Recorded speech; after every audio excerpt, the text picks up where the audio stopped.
How to turn off background activity on iPhone. To get started, first of all go ahead and open up the Settings application on your phone. Settings allow users to customize, control, and secure your device. Once you're here, scroll down until you find the General option and tap on it. Inside the General menu, look for Background App Refresh and tap on it. Now, turn off the switch for the apps you want to prevent from refreshing in the background. You can also turn it off completely by tapping the Background App Refresh option at the very top. Here, just change the setting from Wi-Fi to off to completely prevent all apps from refreshing in the background.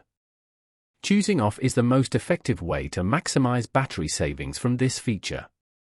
Following these steps, you can easily turn off background activity on an iPhone. Thank you for watching.